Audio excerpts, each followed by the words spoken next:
ಯಾವ ಗುರುವಿನ ಮನಸ್ಸಿನಲ್ಲಿ ಶಿಷ್ಯನ ಪರ ಕಾಳಜಿ ಇಲ್ಲ ಅನ್ನೋದು ಡಿಕೆ ಗೊತ್ತಾಯಿತು. ಕಂಪ್ಲೀಟ್ ಗೇಮ್ ಪ್ಲಾನೇ ಚೇಂಜ್ ಆಯಿತು. ಖರ್ಗೆ ಉಲ್ಟಾ ಹೊಡೆಯುತ್ತಿದ್ದಂತೆ DK plan change. Mallikarjuna Kharge ಅವರು ಉಲ್ಟಾ ಹೊಡೆಯುತ್ತಿದ್ದಂತೆ ಡಿಕೆ ಪ್ಲಾನ್ ಚೇಂಜ್. ಎಐಸಿಸಿ ಅಧ್ಯಕ್ಷರಿಗೆ ಸೆಡ್ ಹೊಡೆಯೋದಕ್ಕೆ ಡಿಕೆ ಮಾಸ್ಟರ್ ಪ್ಲಾನ್. ಡಿಕೆ ಒಂದೇ ಒಂದು ತಂತ್ರಕ್ಕೆ ತಂಡ ಹೊಡೆದ್ರ ಖರ್ಗೆ, ಹಿರಿ ಖರ್ಗೆಗೆ ಕೌಂಟರ್ ಕೊಡೋದಕ್ಕೆ ಬಂಡೆ ಮಾಸ್ಟರ್ ಪ್ಲಾನು. ಸಿಎಂ ಕುರ್ಚಿ ಒಲಿದು ಬರುತ್ತದೆಂದು ಮಾತು ತಪ್ಪಿದ್ರ ಖರ್ಗೆ ನಡೆಗೆ ಕೆರಳಿ ಕೆಂಡವಾಗಿರುವ ಡಿಕೆ ಶಿವಕುಮಾರ್. ಅಳೆದು ತೂಗಿ ಡಿಕೆ ಶಿವಕುಮಾರ್ ಮಾಸ್ಟರ್ ಪ್ಲಾನು. ಖರ್ಗೆಗೆ ಮಾಸ್ಟರ್ ಸ್ಟ್ರೋಕ್ ಕೊಡೋದಕ್ಕೆ ಡಿಕೆ ರಣತಂತ್ರವನ್ನು ಹೆಣೆದಿದ್ದಾರೆ. ನೀವು ಹಂಗೆ ಮಾಡ್ತೀರಾ, ನಾನು ಹಿಂಗೆ ಮಾಡ್ತೀನಿ. ಸಿದ್ದರಾಮಯ್ಯರ ಬಾಯಿಗೆ ಕಲಬುರಗಿಯ ಪೇಡ ಇಟ್ಟು ಪಾಪ ಡಿಕೆ ಬಾಯಿಗೆ ಬ್ಯಾಡ್ಗಿ ಮೆಣಸಿನ್ಕಾಯಿ ಇಟ್ಟರು ಏನೋ. ಕಾಯ್ಕೊಂಡು ಕೂತಿದ್ದ ಡಿಕೆ ಹಂತ ಹಂತವಾಗಿ ಭರವಸೆಗಳನ್ನು ಕೊಡ್ತಾನೆ ಹೋದರು. ಆ ಭರವಸೆಗಳ ಪೈಕಿ ಪ್ರಮುಖ ಭರವಸೆಗಳನ್ನು ನಾನು ವಿವರಿಸ್ತೀನಿ. 2023 ಅಸೆಂಬ್ಲಿ ಎಲೆಕ್ಷನ್ಗೆ ತಯಾರಿಗಳು ನಡೀತಾ ಇತ್ತಲ್ಲ, ಆ ಸಂದರ್ಭದಲ್ಲಿ ಡಿಕೆಯ ಮನಗರ್ಭದಲ್ಲೊಂದು ಸಣ್ಣ ಬಂಡಾಯ ಇತ್ತು. ಅಲ್ರಿ, 2023 ಎಲೆಕ್ಷನ್ ಏನೋ ನಡೆಯುತ್ತೆ, ಸರ್ಕಾರ ಗೆದ್ದ ನಂತರ ಸಿಎಂ ಯಾರು ಅನ್ನೋ ಒಂದು ಸಣ್ಣ ತೆಳುವಾದ ಪ್ರಶ್ನೆಯನ್ನು ಡಿಕೆ ಮುಂದಿಡ್ತಾರೆ. ಆ ಸಂದರ್ಭದಲ್ಲಿ ಇದೇ ಮಲ್ಲಿಕಾರ್ಜುನ ಖರ್ಗೆ ಬಂಡಾಯ ಎದ್ದಿದ್ದ ಡಿಕೆ ಅವರ ಹೃದಯವನ್ನು ತಣಿಸಿದ್ದು.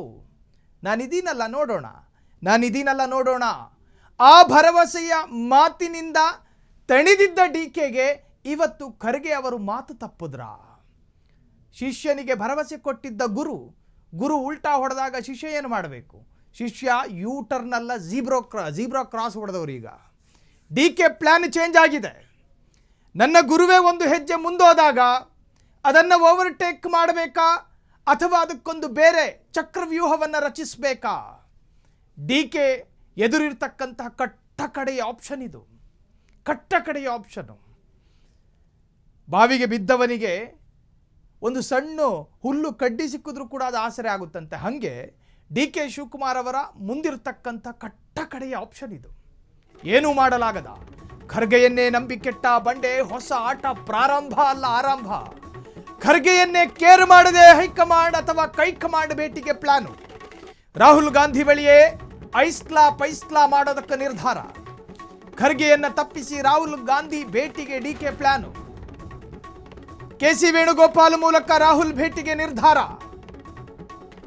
ಡಿಕೆಶಿಗೆ ಬೆಂಬಲವಾಗಿರುವ ಕೆಸಿ ವೇಣುಗೋಪಾಲ್, ಎಐಸಿಸಿ ಪ್ರಧಾನ ಕಾರ್ಯದರ್ಶಿ ಕೆಸಿ ವೇಣುಗೋಪಾಲ್. ಪವರ್ ಶೇರಿಂಗ್ ಮಾತುಕತೆಯ ಪ್ರತ್ಯಕ್ಷ ಸಾಕ್ಷಿ ಕೆಸಿವಿ. ಅಂದ್ರೆ ಅವತ್ತಿನ ದಿನ ಸಂಧಾನ ಆದಾಗ ಕೆಸಿವಿ ಅಲ್ಲೇ ಕೂತ್ಕೊಂಡಿದ್ರಂತೆ. ಕೆಸಿವಿ ಸಮ್ಮುಖದಲ್ಲೇ ನಡೆದಿತ್ತ ಪವರ್ ಶೇರಿಂಗ್. ಎಐಸಿಸಿ ಕಚೇರಿಯ ಮುಂದಿನ ದ್ವಾರದಲ್ಲಿ ಹೋದ್ರೆ ಆಸ್ ಪರ್ ಪ್ರೋಟೋಕಾಲ್ ಖರ್ಗೆ ಅವರು ಅಲ್ಲೇ ನಿಂತ್ಕೊಂಡಿರ್ತಾರೆ. ಹಿತ್ಲು ಬಾಗಿಲಿಂದ ಹೋಗೋಣ ಅಂತ ಹೇಳಿ ಡಿಕೆ ಪ್ಲಾನು. ಅವರ ಕಣ್ತಪ್ಪಿಸಿ ಹಿಂದಿನ ಬಾಗಿಲಿನಲ್ಲಿ ಹೋಗಿ ಕೆಸಿ ವೇಣುಗೋಪಾಲ್ ರವರನ್ನ ಭೇಟಿ ಆಗ್ತೀನಿ. ಸದಾ ನಿಸ್ಸಹಾಯಕತೆಯ ಉತ್ತರವನ್ನು ಕೊಡ್ತಾ ಇದ್ದ ಖರ್ಗೆ ಅವರಿಂದ ನಾನು ಇನ್ನೇನು ನಿರೀಕ್ಷೆ ಮಾಡೋದು? 2023ರಲ್ಲಿ ನನ್ನ ಹೃದಯಕ್ಕೊಂದು ಸಾಂತ್ವನ ಹೇಳಿದ್ದು ಖರ್ಗೆ. ಅದಾದ ನಂತರ ಪವರ್ ಶೇರಿಂಗ್ ವಿಚಾರ, ಅಧಿಕಾರ ಹಂಚಿಕೆಯ ಗುಟ್ಟು ರಟ್ಟಾಯ್ತಲ್ಲ, ಆ ಸಂದರ್ಭದಲ್ಲಿ ಹೈಕಮಾಂಡ್ ಸಮ್ಮುಖದಲ್ಲಿ ನಡೆದ ಸಂಧಾನ ಸಭೆ, 2.5 ವರ್ಷಗಳ ನಂತರದ ಅಧಿಕಾರ ಹಸ್ತಾಂತರದ ಒಂದು ತುರ್ತು ಸಭೆ ಆಯ್ತಲ್ಲ, ಆ ಸಂದರ್ಭದಲ್ಲೂ ಕೂಡ ಖರ್ಗೆ ಅವರು ಅಲ್ಲೇ ಕೂತ್ಕೊಂಡಿದ್ರಂತೆ. ಸೊ ಹಿಂಗೆ ಕೂತಿದ್ದ ಸಾಕ್ಷಿ ಇವತ್ತು ಏಕಾಏಕಿ ಯೂ ಟರ್ನ್ ಹೊಡೆಯೋದಾ? ನಾನೇನು ಮಾಡೋದು? ಈ ಆಘಾತಕ್ಕೆ ಮಧ್ಯಾವುದು? ಈಗ ಹುಡ್ಕೊಂಡಿದ್ದಾರೆ ಪರಿಹಾರ. ಕನಕಪುರದ ಬಂಡೆ ಮತ್ತು ಹೈಕಮಾಂಡ್. ಖರ್ಗೆ ಎಐಸಿಸಿ ಅಧ್ಯಕ್ಷರಾದಾಗ ಡಿಕೆಶಿ ನೋಡಿ, ಮಲ್ಲಿಕಾರ್ಜುನ್ ಖರ್ಗೆ ಸಾಹೇಬ್ರನ್ನ ಕಾಂಗ್ರೆಸ್ಸು ಅಧಿಕೃತವಾಗಿ ಎಐಸಿಸಿ ಅಧ್ಯಕ್ಷ ಅಂತ ಹೇಳಿ ಘೋಷಣೆ ಮಾಡಿದ್ರಲ್ಲ, ಆ ಸಂದರ್ಭದಲ್ಲಿ ಕರ್ನಾಟಕ ರಾಜ್ಯದ ಕಾಂಗ್ರೆಸ್ಸಿನ ಅಷ್ಟು ಹೃದಯಗಳ ಪೈಕಿ ಸಂತೋಷ ಪಟ್ಟಿದ್ದು ಡಿಕೆ. ದೆಹಲಿಗೆ ಮತ್ತೊಂದು MLAಗಳ ತಂಡ ಹೋಗೋದಕ್ಕೆ ಚಿಂತನೆ. ಮೊದಲ ಬಾರಿಗೆ ಗೆದ್ದವರಿಗೂ ಸಚಿವ ಸ್ಥಾನ ಬೇಕು ಎಂಬ ನೆಪ. ಡಿಕೆ ಪರವಾಗಿ ಬೆಂಬಲಿಗ MLAಗಳಿಂದ ದೆಹಲಿ ಮ್ಯಾರಥಾನ್. ಡಿಕೆ ಶಿವಕುಮಾರ್ಗೆ ಸಿಎಂ ಸ್ಥಾನ ಕೊಡಬೇಕೆಂಬ ಒತ್ತಡ ತಂತ್ರ. ಸಚಿವ ಸಂಪುಟ ನೆಪದಲ್ಲಿ ಶಾಸಕರ ಮ್ಯಾರಥಾನ್ ಪ್ರಯಾಣ. ದೆಹಲಿಯತ್ತ ದಾಪುಗಾಲಿಡುತ್ತಿರುವ ಡಿಕೆ ಬೆಂಬಲಿಗ ಶಾಸಕರು ಮತ್ತೊಮ್ಮೆ ಹಕ್ಕೊತ್ತಾಯ ಮಾಡೋದಕ್ಕೆ ದೆಹಲಿ ದಂಡಯಾತ್ರೆ ಶುರುವಾಗುತ್ತೆ. ಈಗಾಗಲೇ ಹೈಕಮಾಂಡ್ ಭೇಟಿಯಾಗಿ ಬಂದಿರುವ ಡಿಕೆ ಟೀಮು ರಾಹುಲ್ ಗಾಂಧಿ ಕೆಸಿ ವೇಣುಗೋಪಾಲ್ ಭೇಟಿಗೆ ಚಿಂತನೆ. ಕಿವಿ ಆಪರೇಷನ್ನು, ಕಣ್ಣು ಆಪರೇಷನ್ ಇದ್ದಾಗ ಅತ್ಯಂತ ಸೂಕ್ಷ್ಮವಾಗಿ ಹ್ಯಾಂಡಲ್ ಮಾಡಬೇಕು. ಸ್ವಲ್ಪ ಆಚೆ ಈಚೆ ಆದರೂ ಕೂಡ ಕೇಸ್ ಕೆಡುತ್ತೆ, ಸ್ಪೆಲ್ಲಿಂಗ್ ಮಿಸ್ಟೇಕ್ ಆಗುತ್ತೆ. ಸೊ ಈ ಪ್ರಕರಣದಲ್ಲೂ ಅಥವಾ ಈ ವಿಚಾರದಲ್ಲೂ ಹಾಗೆ ಆಗಿರೋದು. ಹೈಕಮಾಂಡ್ ನಾಯಕರು ಈ ಅತಿ ಸೂಕ್ಷ್ಮ ಪ್ರಕರಣವನ್ನು ಹ್ಯಾಂಡಲ್ ಮಾಡೋದ್ರೆಲ್ಲ ಎಡವಟ್ಟು ಮಾಡ್ಕೊಂಡ್ರೋ ಏನೋ. ಡಿ ಕೆ ಶಿವಕುಮಾರ್ ಅವರು ಈಗ ಪ್ರತಿತಂತ್ರವನ್ನು ರೂಪಿಸ್ತಾ ಇದ್ದಾರೆ. ಹೈಕಮಾಂಡ್ ನಾಯಕರ ಭೇಟಿಗೆ ಪ್ಲಾನು ಕೇವಲ ಡಿ ಕೆ ಮಾತ್ರ ಅಲ್ಲ, ದಾಂಗುಡಿ ಇಡ್ತಾ ಇರೋದು ಕೇವಲ ಡಿ ಕೆ ಅನ್ನೋ ಕನಕಪುರದ ಕುಬೇರ ಮಾತ್ರ ಅಲ್ಲ, ಬದಲಾಗಿ ಡಿ ಕೆಯವರ ಪರಮಾಪ್ತ ವ್ಯಾಪ್ತಿಯಲ್ಲಿ ಬರುವಂತಹ ಅಷ್ಟು ಶಾಸಕರಿದ್ರಲ್ಲ, ಈ ಹಿಂದೆ ನಿಶಬ್ದವಾಗಿದ್ದವರು ಮತ್ತು ಈ ಹಿಂದೆ ಮಾತನಾಡ್ತಾ ಇದ್ದವರು ಎಲ್ಲರೂ ಕೂಡ ಡೆಲ್ಲಿಗೆ ಹೊಂಟವ್ರೆ. ಯಾಕೆ ಹೋಗ್ತಾ ಇದ್ದಾರೆ? ಡಿ ಕೆ ಹೇಳದಂತೆ ಗಾಳಿ ಕುಡ್ಕೊಂಡು ಬರೋದಕ್ಕಲ್ಲ, ಬದಲಾಗಿ ಕೆ ಸಿ ವೇಣುಗೋಪಾಲ್ರಂತಹ ಹೈಕಮಾಂಡ್ ನಾಯಕರನ್ನು ಭೇಟಿ ಮಾಡಿ ಅವರ ಮನಸ್ಸಿಗೊಂದು ಒತ್ತಡ ಹಾಕೋ ಪ್ರಯತ್ನ. ಹಿಂಗೆ ಒತ್ತಡ ಹಾಕಿದಾಗ ಏನಾಗುತ್ತೆ, ಈಗ ಸಿ ಎಂ ಬದಲಾವಣೆ ವಿಚಾರದಲ್ಲಿ ಡಿ ಕೆ ಶಿವಕುಮಾರ್ ಅವರ ಹೆಸರು ಕೇಳಿ ಬರ್ತಿಲ್ವಲ್ಲ, ಮತ್ತು ಕೇಳೋ ತರಹದಕ್ಕೆ ಕಾರಣ ಆಗುತ್ತೆ. ಸೊ ಈ ವಿಚಾರಕ್ಕೆ ಸಂಬಂಧಪಟ್ಟ ಹಾಗೆ ಡಿ ಕೆಯವರ ಪರಮಾಪ್ತ ಬಳಗ ಮತ್ತೆ ದೆಹಲಿ ದಂಡಯಾತ್ರೆಗೆ ಸಿದ್ಧತೆಯನ್ನು ಮಾಡ್ತಾ ಇದೆ. ಆ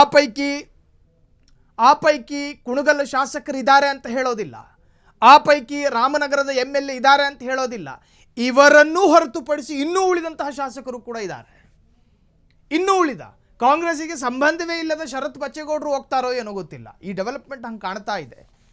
ಡಿ ಕೆ ಶಿವಕುಮಾರ್ ಅವರ ಪರವಾಗಿ ನಿಂತುಕೊಂಡು ಮಾತನಾಡಿದ ಅಷ್ಟು MLAಗಳೇನಾದರೂ ದೊಡ್ಡ ಟೆಂಪೋ ಮಾಡ್ಕೊಂಡೆ ಹೋಗ್ತಾರೋ ಡೆಲ್ಲಿಗೆ ಗೊತ್ತಿಲ್ಲ. ಡೆವಲಪ್ಮೆಂಟ್ಗಳು ಬಹಳಷ್ಟು ತೀವ್ರತೆಯನ್ನು ಪಡೆದುಕೊಳ್ತಾ ಇದೆ.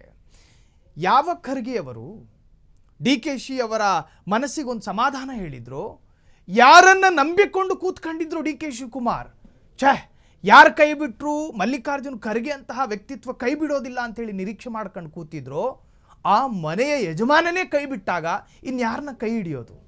ಈ ಸಂದರ್ಭದಲ್ಲಿ ಮನಸ್ಸಿಗೆ ತೋಚೋದು ವಾಮನ ಮಾರ್ಗ ಅಷ್ಟೇ. ಸರಿಯಾದ ಪಥದಲ್ಲಿ ನನಗೆ ಹೋಗೋದಕ್ಕಾಗೋದಿಲ್ಲ, ಕಾರಣ ಆ ಪಥದಲ್ಲಿ ಆ ಬ್ರಿಡ್ಜೆ ಕೆಟ್ಟು ಹೋಗಿದೆ. ಆ ಸಂದರ್ಭದಲ್ಲಿ ಪಥ ಬದಲಿಸಬೇಕಲ್ಲ.